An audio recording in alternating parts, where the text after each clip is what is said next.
नमस्कार. 21 सप्टेंबरला रविवारी सूर्यग्रहण आहे आणि बऱ्याच क्लायंटचा प्रश्न होता की ते भारतात दिसणार आहे का आणि सूतक कालावधी पाळायचा आहे का. तर नाही, हे सूर्यग्रहण भारतात दिसणार नाही आहे. पण हे फार विशेष आहे कारण पितृपक्षाच्या सुरुवातीला चंद्रग्रहण होतं आणि पितृपक्षाच्या शेवटाला अमावस्येला सूर्यग्रहण आलं आहे. त्यामुळे यावर्षीचा पितृपक्ष हा खूप खास होता. सुरुवात चंद्रग्रहणाने होऊन शेवट हा सूर्यग्रहणाने होत आहे.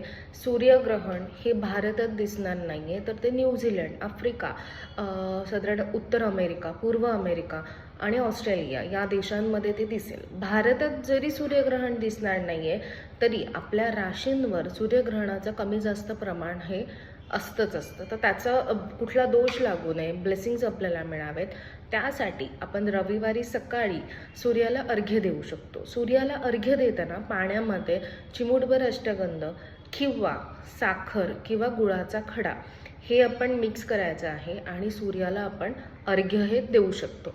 सूर्याला अर्घ्य दिल्यानंतर आपल्या राशीवर सूर्यग्रहणाचा कोणताही परिणाम होऊ नये आणि जर तो होत असेल, झाला असेल, तर त्यासाठी आपल्याला सूर्यमंत्र हा 11 वेळा म्हणायचा.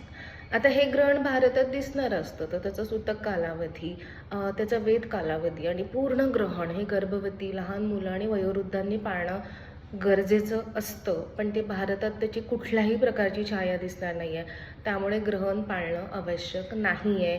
कोणाला प्रवासामुळे किंवा कदाचित काहीही कारणांमुळे जर सूर्याला अर्घ्य जरी नाही देता आलं तर इट्स ओके, त्याचा कुठलाही दोष कोणालाही लागणार नाही आहे. सर्वपित्री अमावस्या आहे, त्यामुळे पितरांसंबंधित काही ब्लेसिंग्ससाठी तुम्ही पितरांच्या नावाने दही भाताचा नैवेद्य दाखवू शकता आणि सकाळी सूर्याला अर्घ्य देखील देऊ शकता. त्यामुळे कुठलीही चिंता आणि मनामध्ये शंका ठेवायची नाही आहे सूर्यग्रहणाबद्दल. आपण सगळे भारतात आहोत, त्यामुळे आपल्याला त्याचा काही परिणाम नाही. काही क्लायंटचे ऑस्ट्रेलिया, US आणि आफ्रिका इकडे आपले काही क्लायंट्स आहेत, त्यांच्यासाठी काही नियम वेगळे असतील, त्यांनी ते पाळायचे आहेत. त्यांना ते व्हॉट्सअपला PDF स्वरूपात येऊन जाईल. थँक्यू.